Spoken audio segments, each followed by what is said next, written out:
Eshbal Ratzon is a faculty member at the Cohen Institute for the History and Philosophy of Science and the Jewish Philosophy and Talmud Department at Tel Aviv University. She specializes in the Dead Sea Scrolls, Second Temple Jewish literature, ancient calendars, astronomy, and cosmology.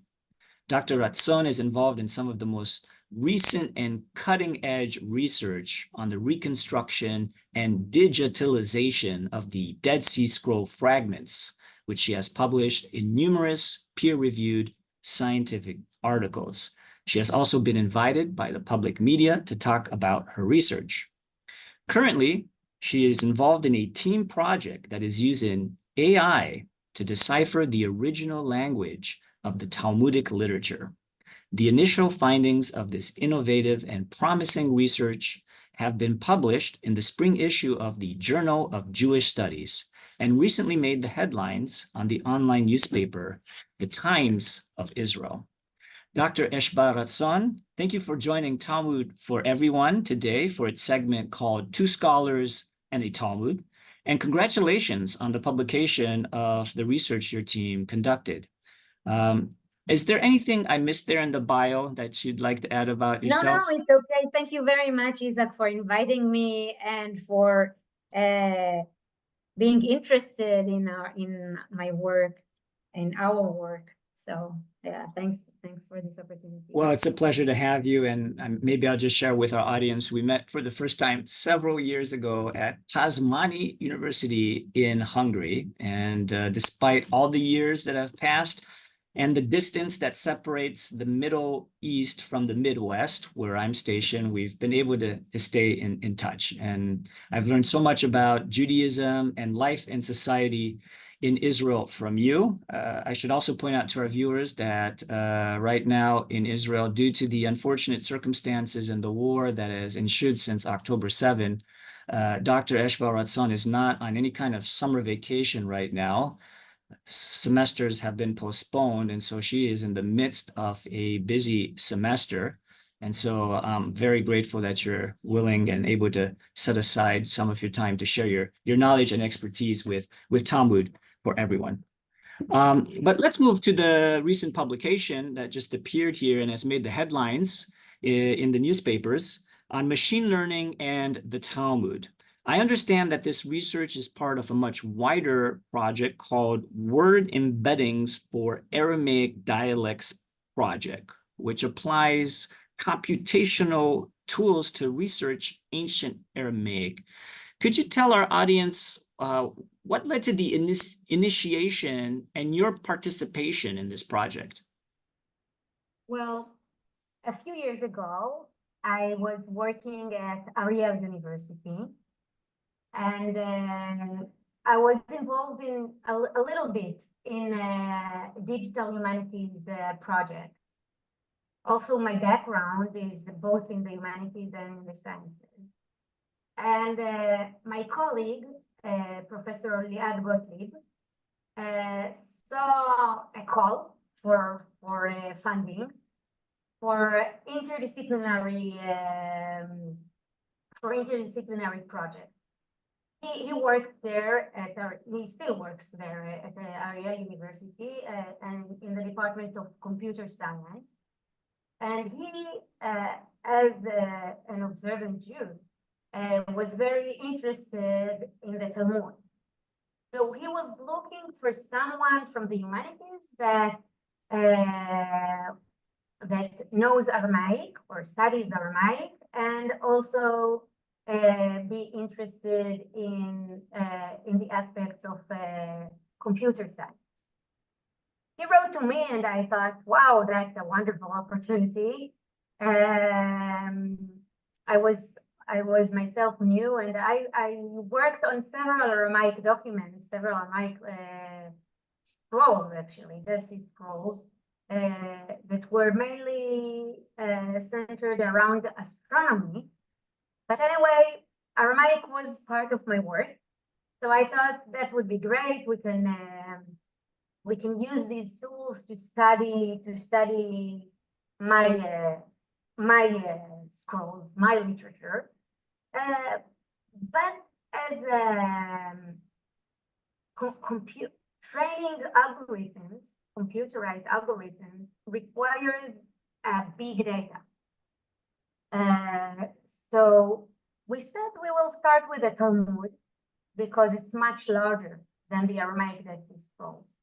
And then we can gradually get into the Aramaic Dead Sea Scrolls. For now, we are still in the earlier phases and we're still doing the Talmud. So we started thinking about what can be done with these algorithms, and we thought that there is a lot of work on the English language, which is much more spoken than Aramaic, of course, and not much work on Aramaic. So we thought that could be interesting, applying tools that are already known for English on ancient Aramaic dialects. And currently there are many projects that are able to distinguish between English dialects, right? Between American and English dialects, or between different periods of the English, and to identify authors and so on and so forth. But for Aramaic, there were no such projects. So we were very ambitious. We started by claiming that we will try to map all ancient Aramaic dialects. Of course, this may take us a lifetime. But we began with the Talmudim because these are quite long texts, and we were familiar with them. And also one more advantage of the Talmudim is that these algorithms are very much influenced by the content. So if you train an algorithm on two different contents, or two different genres, it might use the genre or the content instead of the language. And we wanted it to focus on the language. So the good thing about the Talmud Bavli and Talmud Yerushalmi is that they are dealing with the same topics, using the same genre, but with a different language. Nevertheless, we knew that the Babylonian Talmud is not uniform. Some of the text is closer to the Yerushalmi. And this is not something that we ourselves noticed. This is something that is well known since Middle Ages. Yeah, okay, so maybe if I can just chime in there, because I wanted to ask you a question about the who spotted those differences before machine learning came into the equation. Yeah, thanks for sharing that. So it started with a project. You were already using, I guess, engaged in the digital humanities with the Dead Sea Scrolls, doing some really great work there, reconstructing that. A colleague wanted to now do stuff with the Talmud, reached out to you. There was the convenience that some of the Dead Sea Scroll scrolls are in Aramaic, so you have the competence there. And for our viewers, Aramaic, right? It's a Semitic language, just in case people are not familiar with that. Like Hebrew, a sister language to Hebrew, not to be confused with Arabic. I have a lot of students when I'm teaching undergraduate students, when I say Aramaic, they think Arabic. Arabic's another sister language, widely spoken today from the Semitic family. So this is Aramaic. We have two Talmuds, or Talmudim, as you said, in Hebrew. The Jerusalem Talmud, or the Yerushalmi, written in the land of Israel, let's say completed around the end of the 5th century CE, thereabouts. And then we have the Babylonian Talmud, known as the Bavli, written in Babylon around the end of the 6th century BCE, or maybe we should say better, the Sasanian Persian Empire, because they were the the ones who ruled over that region at that time. And the Aramaic that's used in the Babylonian Talmud is called Jewish Babylonian Aramaic. That's usually how it's coined. Now, you were just about to say that. I mean, you were, and I sorry I cut you there. People have noticed that in the Aramaic of the Babylonian Talmud, there is sometimes linguistic or dialectical variation, correct? Yes. So already Rashi, who was a Jewish commentator during the 11th century CE, and he's like the most famous commentator on the Babylonian Talmud and also on the Hebrew Bible. He was a great scholar, and so he already noticed that the Talmud is divided into tractates according to their content, according to themes. And he already noted that although the Babylonian Talmud is not uniform, some tractates are more conspicuous with their special language. So he already noted that tractate Nedarim, which is dealing with oaths, has more weird, he called it weird language, than the rest of the Babylonian Talmud. After him, his students and other commentators during medieval times noted that there are more tractates like that. Some other tractates are weirder or more diverse than other tractates. So eventually we got a list of approximately 5 or 6 tractates, and modern scholars agreed. While all these scholars, both modern and medieval scholars, all noted this phenomenon by intuition, right? They simply knew the Talmud very well, and they were able to see that something is odd in some tractates. We wanted to check it quantitatively. We wanted to check if they were right and how different are these tractates from other tractates, normal tractates. So you have like centuries ago then already, some of these sages called the Rishonim, rabbis who lived roughly from, let's say, the 11th century to the 15th century, who spotted unique features in the language of certain tractates of the Babylonian Talmud. So first and foremost, Rashi, most celebrated, famous commentator on the Talmud, also on the Hebrew Bible, a standard reference. But then some of his students, the so-called Tosafists, who came later, right? And for those who don't know, traditional layout of a Talmudic page, you'll have the text of the Talmud in the middle, but then you'll have Rashi's comments on the margins, as well as the Tosafim. So they noticed some peculiarities. You already mentioned some of the tractates, which is what I wanted to ask you. In the article, your team points out to tractate Nedarim, a tractate that deals with vowels. How do you cancel vowels? What is a proper vowel, and so forth. I also saw 4 other tractates in the article.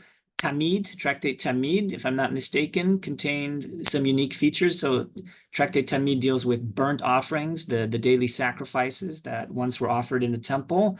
Me'ilah, embezzlement or misuse of consecrated holy things. Karetot, so extirpations or being cut off for certain sins that one commits. And then Tractate Nazir, which deals with the Nazirite. Are those basically, I think the 5 or 6 tractates, right, that had these peculiarities that the medievalist rabbis had already spotted? So medievalists didn't spot Tractate Tamid. Okay, it was only modern scholars that included them. And in fact, what we found out is that Talmud is indeed not as different as the other tractates, because something in the background that I have to mention, that although these tractates deal with the law, the Talmud is actually a scholarly discussion, and it is spotted with many stories, Agadah, okay? It is spotted with many stories, and there are so many levels within the Talmud. So it wasn't written by one person. It's gathered and edited and redacted by several generations. And what we found out is that Tamid, the computer identified Tamid as special. But when we looked closer, all the special features, linguistic features, were concentrated in specific areas of this tractate, which were all included in stories about Alexander the Great, which is a very ancient figure for the Amoraim, for the rabbis. And it seems like these odd features, these special features, they look quite similar to the Palestinian dialect, but they are also mainly archaic. There are older features in the Aramaic dialect. So it seems like the Amoraim were trying to attribute an archaic atmosphere to these stories. And this is why this is why all these features were concentrated in these specific stories. So it wasn't that Tractate Tamid was a special tractate as much as it included these stories that were colored with archaic language. That's fascinating. Yeah, and when I was reading the article and I stumbled upon that, so what you're saying is, I guess Tractate Tamid, that was one of the tractates, the new tractate that your computational analysis spotted, but it was specific sections within that tractate dealing with stories about Alexander the Great. And this point actually was noticed by our MA student who worked for us. Before the computational analysis or after? No. You would think that the computer will give you every answer, but in fact, the computer can only do so much. Okay, and after we got the results from the computer, we had to analyze them as human scholars. So this article is a product of both computerized tools, but also a combination of human analysis. And when he looked at the results, he noticed this phenomenon, and it was one of our most important findings, I think. Wow, that's remarkable. I wish I had. So I need to mention his name, Noam Eisenstein, yes, please, because he really deserves the credit. Yeah, Noam Eisenstein. Is Noam Eisenstein one of the authors of the article, or? Yes, he's listed. And we'll provide in the after this interview is recorded, in the description below this video, a link with some information regarding the scientific journal article in the scientific journal of Jewish Studies, so that people can see where this has been published. I wish I had made such a discovery when I was an MA student. That's quite a remarkable achievement at that stage. I can say that once I read the article and I saw the information about the stories on Alexander the Great, I immediately contacted a colleague who has just written a book on Alexander the Great, traditions about Alexander the Great, Tommaso Tese, and told him you have to read it, and he's very excited to look into this further. To maybe just take a step back here for a second. So we have, okay, medieval rabbis did spot some of the tractates minus the stories about Alexander the Great in Tractate Tamid. And then modern scholars too, before the rise of AI that we're now experiencing, they also noticed differences, dialectical differences in the Aramaic of the Bavli. What have been some of the scholarly theories, modern ones I'm talking about, to account for this variety in the Aramaic of the Talmud? So there are many disputes about what happened. Like why is the Aramaic of the Babylonian Talmud so diverse? And scholars have offered several different theories. Some of them, I have to mention that the diversity is not only related to tractates. This is something that we checked in this article, but all tractates are in a sense diverse. The entire Babylonian Talmud is diverse. So some try to offer that whenever the Talmud is quoting a Palestinian rabbi, it is quoting him in his own language. So some try to offer that it preserves the original language of the Palestinian Amoraim. Today, this is less agreed. It is contested because we can see that the language of the Palestinian Amoraim is very much Babylonian, even though there are some features, some Palestinian features, it is still very much Babylonian. So others suggest that they were trying to imitate their language. So whenever they quoted a Palestinian rabbi, or at times when they quoted, it's not every time, but at times when they quoted a Palestinian rabbi, they tried to attribute an accent to his Aramaic. Like in movies, when you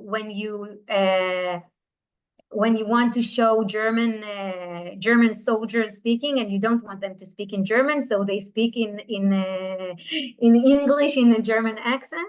So something like that. I like that analogy. Yeah. So this was one explanation. But regarding the tractates themselves, because in these special tractates, the special features are not merely features in speeches attributed to Palestinian rabbis. In these specific tractates, it is a general phenomenon for the entire tractate, except for Tamidis, let's say. So some try to say that these tractates were composed in other yeshivas. So most like in other schools. So most tractates were composed in very central schools, and some tractates were composed in more marginal schools that had a different dialect. Others suggested that all of them that these tractates were older than the other tractates because they have archaic features. But on the other hand, these features are also similar to the Geonim dialect, which is later. So others suggested that these tractates were later, or maybe edited by a different layer of editors, or there were so many, so it is either geographical or chronological, and others even suggested that it is neither, but it is merely a consequence of the manuscripts in which these tractates were preserved. So many theories. I can't say that our project is able to give a definite answer to these questions. This is something for human scholars, for human learning, not for machine learning. And I'm not certain. The problem is that the process of composition of the entire Babylonian Talmud is so complicated. Right. And maybe some of it was first an oral transmission, and only then was written in manuscripts, and then it was edited and redacted, and so it's really difficult to tell. It doesn't surprise me that there are just multiple proposals, for the same phenomenon, and that they can be like at the extreme opposites. You can take, here we have in Aramaic that seems archaic, so it means it's from an older, earlier period. And then another take will be it's actually the opposite. It's more recent because the the Geonim, as you were mentioning, the Geonim are the rabbis who come, the generation of rabbis who come right after the Talmud is completed. They wrote in Aramaic that seemed archaic, right? And so this is where I guess we still, this is our bread and butter, where we can still have a job before maybe the machines completely replace us and give us a final answer once and for all about when these texts were written. But the I think our project raises another question, because we checked all the tractates, and then we discovered that some tractates are more uniform than other tractates. It's not only that some tractates are more special or more or have larger variety, but some tractates are more uniform than the other tractates. And no one thought of asking why some tractates are more uniform. because we expect uniformity, but in fact uniformity is the rare case. So this raised another question of what made some tractates more uniform than others. It may be a simple question of manuscripts, right? But still it's a question worth raising. It was one of the questions I was going to ask you, which was about the selection of the manuscripts for doing this kind of research, because many of our viewers might not be aware. We have multiple manuscripts of the Babylonian Talmud, Jerusalem Talmud, and these manuscripts, naturally so, similar to what we have with the biblical manuscripts in some way, they contain what are called variants. Variants are just simply differences in the wording between one manuscript and another. And that might have been one of the challenges for your research team, was to say, well, which manuscripts are we going to submit to do this kind of computational analysis? What led you to, how did you deal with that issue?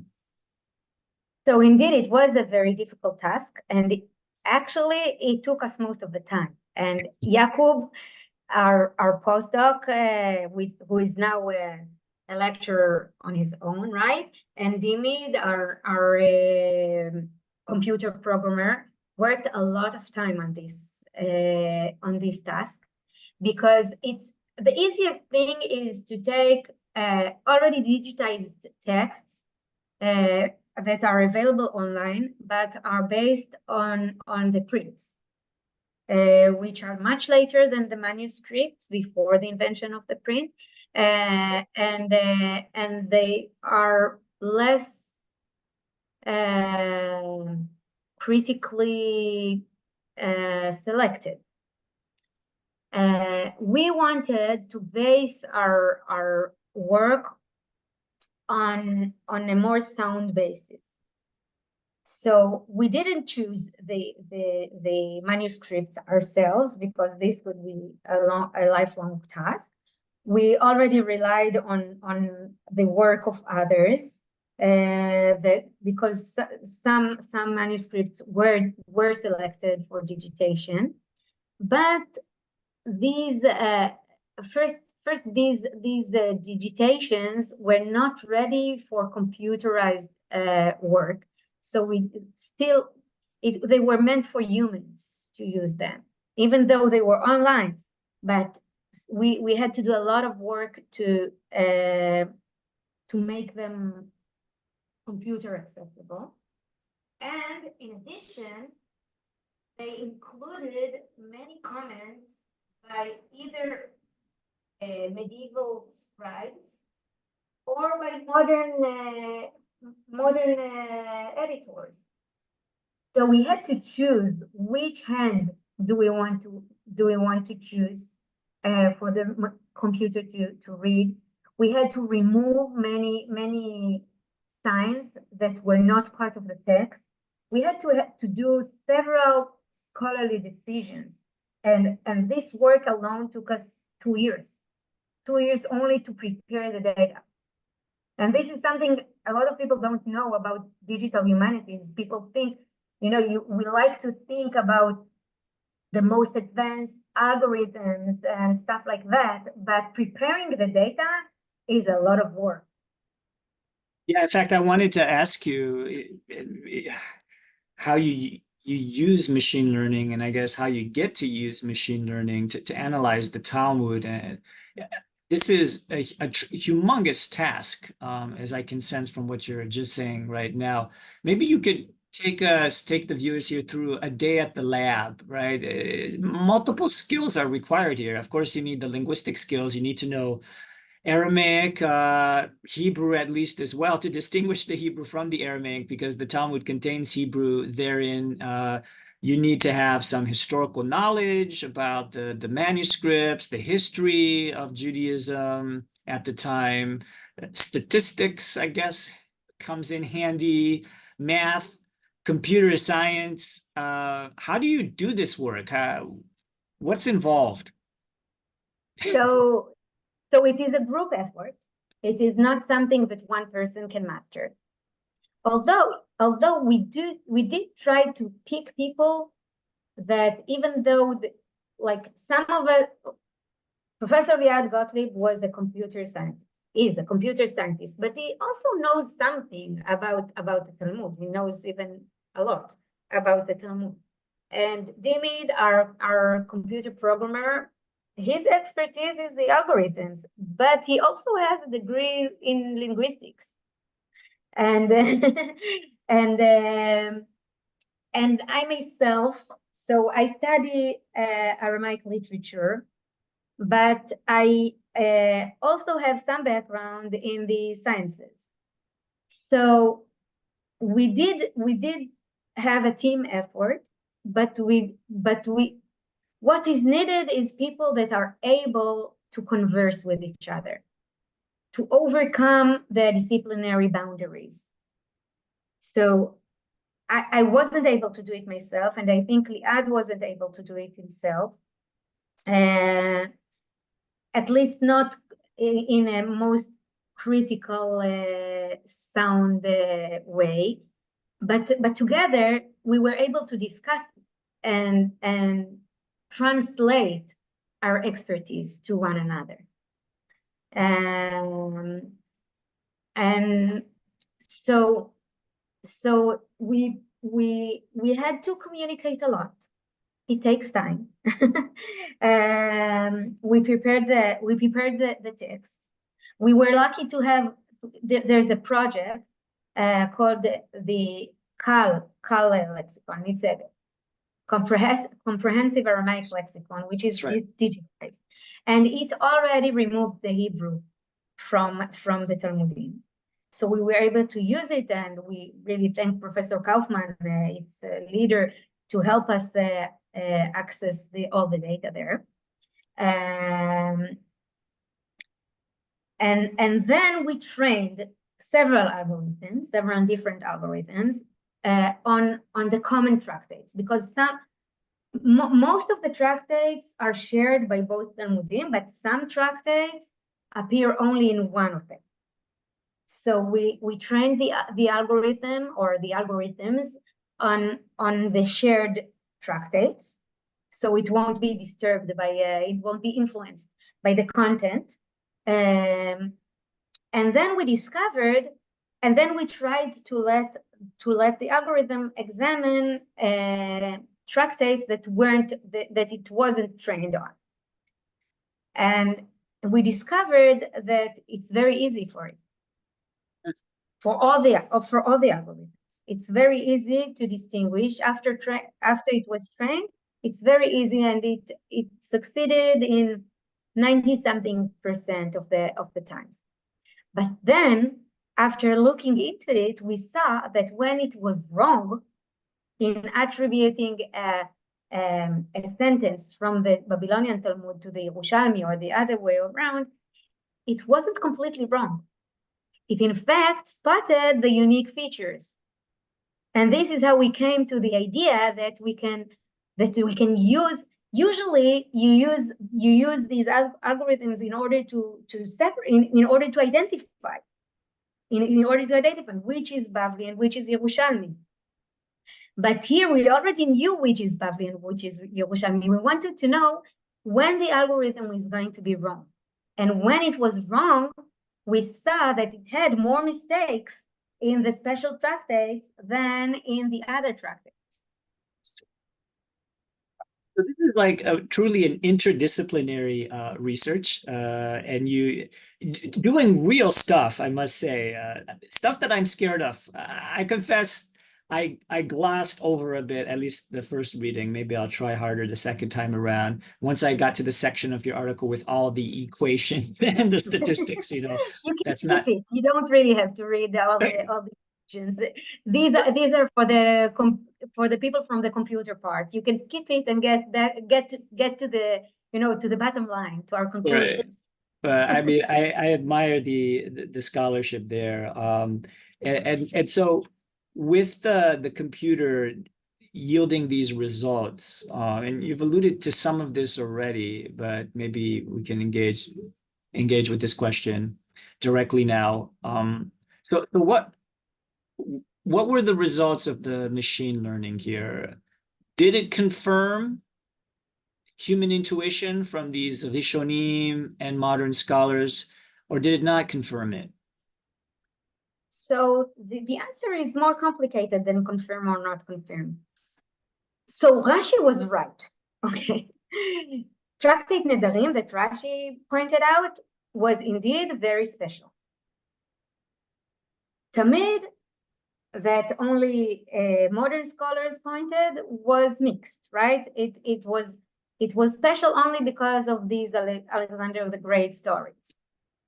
The other tractates, we found out that in fact, if you put all the tractates of the Babylonian Talmud on a scale, on a graph, according to the percentage of mistakes the computer makes, the other tractates were indeed special in the way that they stood at the edge of the scale. But they were not so much more special or more unique than the rest of the tractates. It is expected that the number or the percentage of mistakes will be diverse in some way throughout the tractates. So they indeed stood at the edge. They were more diverse than the other tractates, but it was a very low descending and the differences from the normal tractates were not that huge. Right. Yeah. And for those who have access to the scientific article, what Dr. Ratzon is alluding to, that you can see the graphs. And that is something that I saw with the statistics and the percentages, like, wow, some of these special tractates, they don't seem to be so special after all, because the common tractates also contain unique features, which is a point that you made at the beginning, that all of the tractates are in a certain way diverse. So, I guess the final question, what's next? Are you going to continue doing more research here? It sounds like there's plenty more to do. Initially, you said you wanted to do all of the Aramaic dialects throughout time and history.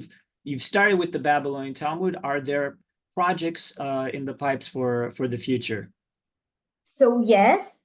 First of all, we haven't finished with the Talmud, with the Talmudim, Okay. because we have so many results now, and if people even I think if Talmudists even just look at the results, they can make so much of it. much more than we can, because I'm not a Talmudist. But still, I think that if we simply publish the results, the raw data, people can use it. So first of all, we're now preparing a new paper about how to use our data. So we will just publish the data with a methodological paper stating how to reasonably use this data, because you can't be too naive when using it, but still you can make a lot of it. So this is the next paper I think that we'll do. Unfortunately, the funding for the Aramaic project is over. So we're doing some progress, but slower.